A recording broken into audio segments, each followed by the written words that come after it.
Salam sejahtera buat kita semua. Om Swastiastu, Namo Buddhaya, salam kebajikan. Salam Rahayu. Puji syukur kehadirat Allah Subhanahu wa Ta'ala yang telah memberikan rahmat bagi kita semua. Kita bisa hadir di tempat ini dalam keadaan sehat, jasmani dan rohani. Yang saya hormati Bapak Kapolres Tapati, yang saya hormati Bapak Kemenak Kabupaten Pati, Pak Saiku, Pak Ahmad Saiku, yang saya hormati Kadinsos Pati atau yang mewakili Bapak Hartono selaku PTD PPA Kabupaten Pati. Hadir pula Pak Dires Pelangi, Bapak Kasat Reskrim, dan teman-teman awak media yang saya cintai dan saya banggakan. Pada sore hari ini, Polres Pati akan melaksanakan kegiatan press conference terhadap perkembangan penanganan kasus selaku berinisial A, selaku salah satu pemilik pondok pesantren yang ada di Pati ini. Dan perkembangan akan dipaparkan oleh Bapak Kasat Reskrim, dan selanjutnya kita silakan pada statement dari Bapak Kemenak dan Bapak atau Ibu Kadinsos atau yang mewakili. Guna menyegerakan kegiatan ini kepada Bapak Kapolres Pati, disilakan.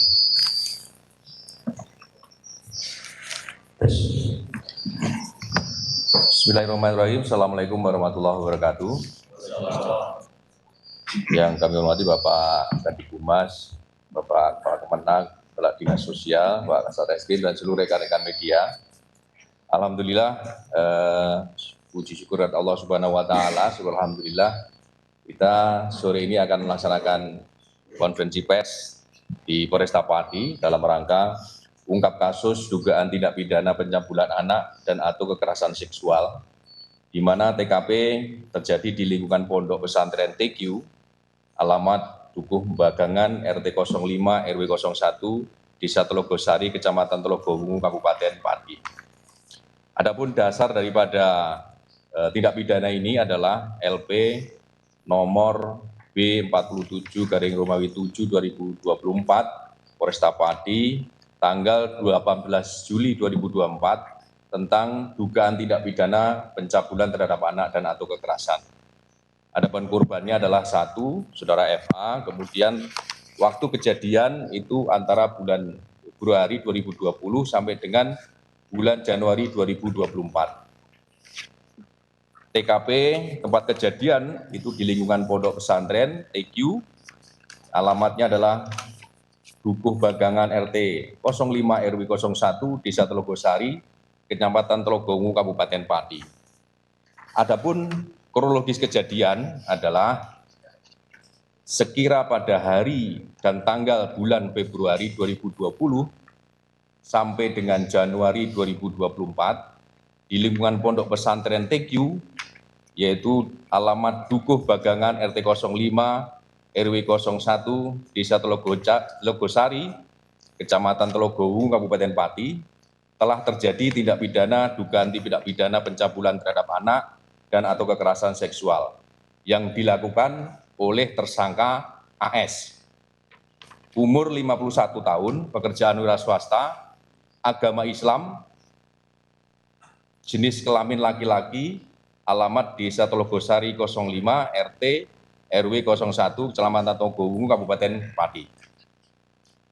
Kemudian perbuatan ini dilakukan oleh pelaku terhadap korban sebanyak 10 kali di lokasi yang berbeda dengan cara bahwa pelaku mengajak korban dengan alasan untuk minta dipijat masuk ke kamar korban, kemudian korban disuruh melepaskan baju, pelaku kemudian melakukan pencabulan, yaitu dengan cara meraba, memeras, dan mencium, kemudian memegang alat vital, kemudian korban disuruh memegang alat vital pelaku sampai mengeluarkan cairan. Kemudian setelah dilakukan 10 kali dengan waktu berbeda, korban menceritakan kepada ayahnya, kemudian ayahnya atau bapaknya melakukan visum di rumah sakit, Setelah itu melakukan laporan kepada aparat kepolisian. Kemudian ungkap kasus yang kita lakukan setelah melakukan pemeriksaan dari saksi-saksi, kemudian menetapkan tersangka, penyidik melakukan pemanggilan pemeriksaan. Namun di perjalanannya si pelaku ini mangkir dan melarikan diri. Saudara, ini adalah pernyataan atau keterangan pers yang disampaikan oleh polisi terkait dengan kasus kekerasan seksual yang terjadi di salah satu pondok pesantren di Pati. Saudara, kami tidak menampilkan atau memperdengarkan keterangan karena terlalu detail terkait dengan apa yang dilakukan oleh salah satu pengurus pondok pesantren tersebut, saudara. Dan saudara, sebelumnya tersangka kasus dugaan kekerasan seksual di Pondok Pesantren Dolokusumo Pati, Jawa Tengah ditangkap polisi ketika berupaya melarikan diri ke luar kota, saudara. Menurut Kapolresta Pati, Kombes Pol Jaka Wahyudi mengatakan bahwa tersangka Asari ditangkap di Wonogiri pada hari Kamis tanggal 7 Mei atau hari ini. Dan sebelumnya Asari atau tersangka Asari telah ditetapkan sebagai tersangka pada tanggal 28 April yang lalu atas kasus dugaan kekerasan seksual. Kita akan kembali mendengarkan keterangan yang disampaikan oleh polisi. Pertama adalah pasal 76 huruf E junto pasal 83 Undang-Undang Nomor 17 Tahun 2016 tentang perlindungan anak dengan ancaman penjara maksimal 15 tahun. Yang kedua, pasal 6 huruf C junto pasal 15 ayat 1 huruf E Undang-Undang Nomor 12 Tahun 2022 tentang tindak pidana kekerasan seksual dengan ancaman pidana maksimal 12 tahun. Yang ketiga, pasal 418 ayat 1 dan ayat 2 KUHP tentang persetubuhan anak dengan pidana maksimal 12 tahun. Adapun anatomi kasus ini, bahwa berdasarkan LP tersebut yang tadi saya sebutkan di atas, korban adalah satu anak daripada anak pelapor sendiri. Saudara tersangka adalah saudara S. Alamat tadi yang saya sebutkan. Adapun modus operandinya adalah mendoktrin korban bahwa murid itu harus ikut apa kata guru agar murid dapat menyerap ilmu dari ini doktrin yang disampaikan oleh guru kepada korban. Kemudian tempat kejadian perkara ada di Polres TQ di alamat Bagangan. Adapun saksi-saksi yang sudah kita periksa, 1 saksi pelapor, saksi kakak korban, 4 saksi dari pengurus yayasan, yaitu yayasan Pondok Pesantren TQ, dan 1 saksi dari keluarga saudara AS pelaku. Kemudian 1 saksi dari alumni santriwati, yaitu teman dari korban. Kemudian 1 saksi wali murid santriwati dari Pondok Pesantren, dan 1 saksi dari Rumah Sakit Mitra Bangsa Pati, 1 saksi dari Pendidikan Diniyah dan Polres Menang, dan saksi ahli dari Universitas 11 Maret Solo. Barang bukti tadi sudah kami sampaikan tentang pasal-pasal yang disangkakan. Saya kira demikian rekan-rekan terkait dengan rilis dari kasus yang viral yang berhasil kita ungkap. Alhamdulillah berkat doa rekan-rekan semuanya dan masyarakat Pati pada umumnya, 2 kali 24 jam pelaku yang berusaha kabur bisa kita amankan. Sampai sekarang dalam kita amankan di Polresta Pati. Terima kasih. Terima kasih, Bapak. Terima kasih, Bapak.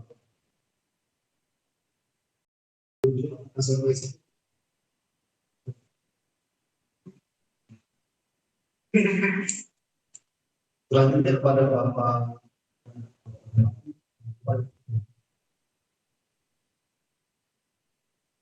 Assalamualaikum warahmatullahi wabarakatuh.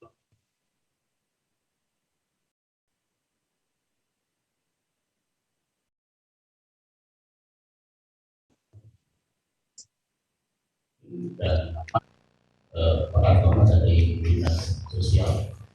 Yang pertama, sungguh kami sangat mengapresiasi atas cepat, transparan dalam melaksanakan penyidikan, dan alhamdulillah ini sudah dilakukan bersama. Ini adalah satu bukti bahwasanya negara hadir untuk melindungi anak-anak kita.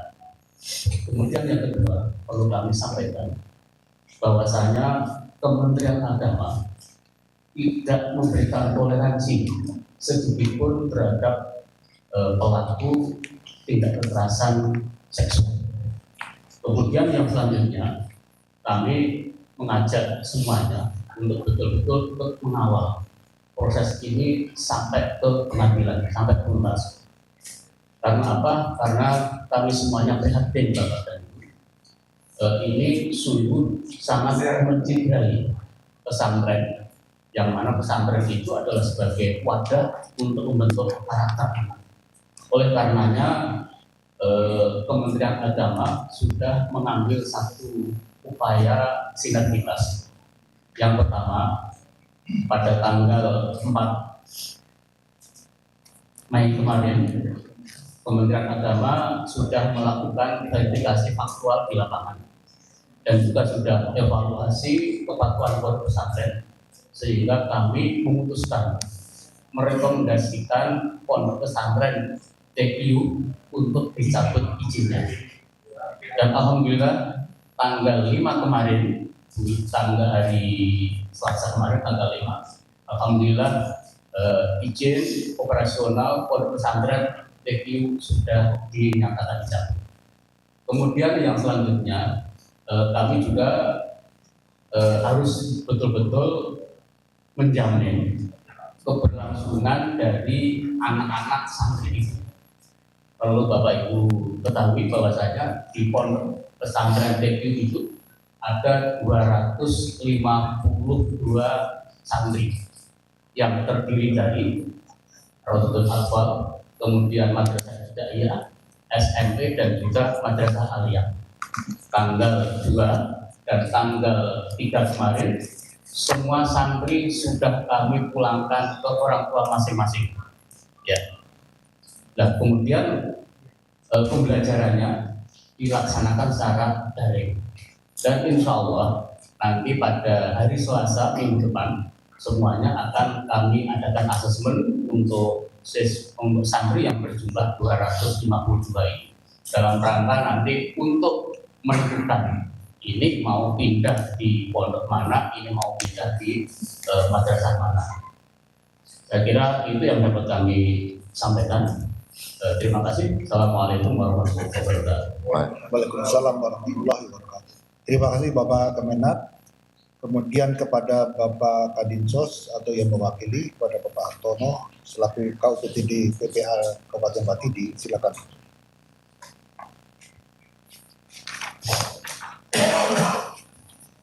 Assalamualaikum warahmatullahi wabarakatuh.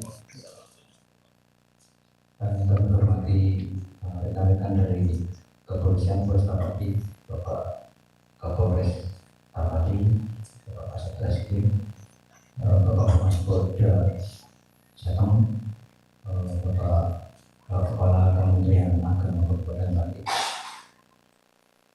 Pertama-tama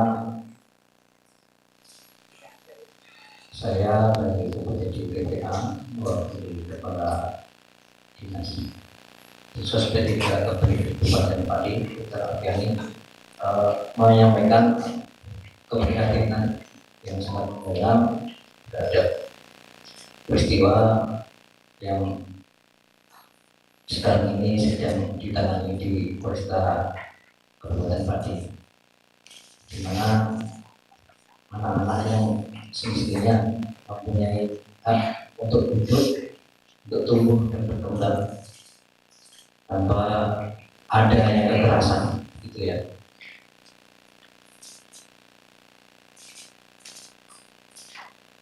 Dan kami juga mengapresiasi dari kinerja Polresta Pati dengan segera menemukan tersangka, ya, dan akhirnya dilakukan kegiatan pada siang hari ini. Kami dari OPD PPA sejak awal pelaporan dari tahun 2004 selalu mendampingi korban sesuai dengan tupoksi kami, mulai dari pendampingan PESOS dari awal dalam proses BAP di kepolisian, kemudian dilanjutkan dengan pendampingan psikologis dari korban, dan ada bantuan pemulihan yang sudah kami berikan kepada korban. Karena kami setelah kemarin ada berita viral terkait kasus ini, kami membuka layanan 1x24 jam, membuka posko semacam itu untuk menampung, segera melaporkan kalau ada korban-korban lain, gitu ya, untuk segera kami tidak lanjuti dan beri pendampingan. Kami ikut menghimbau kepada masyarakat, nah ini terkait kasus anak, untuk tidak menjaga privasi anak, termasuk media ataupun media sosial yang untuk tidak upload foto identitas anak ini, gitu ya, karena dikhawatirkan akan semakin trauma anak ini mengganggu psikis anak, gitu ya, karena kasus semacam ini pasti menimbulkan dampak psikis yang sangat luar biasa bagi anak. Dan akhir kata, kami berharap proses pemulihan korban nanti jalan dengan baik dan kejadian serupa tidak terjadi lagi di kesempatan ini pada Islam. Terima kasih atas perhatiannya. Wassalamualaikum warahmatullahi wabarakatuh. Waalaikumsalam. Terima kasih Bapak Artono atas statementnya. Setelah ini saya masuk ke sesi tanya jawab. Disilakan kepada rekan-rekan yang bertanya, satu sesi itu 3 pertanyaan dulu kita rangkum. Silakan sebutkan nama dengan medianya yang jelas. Dari sini dulu, nanti sini tengah, kemudian baru sektorial. Monggo silakan dari sebelah sini. Yang jelas sebutkan. Saya Mas dari Jateng menanyakan Pak terkait dari kuasa hukum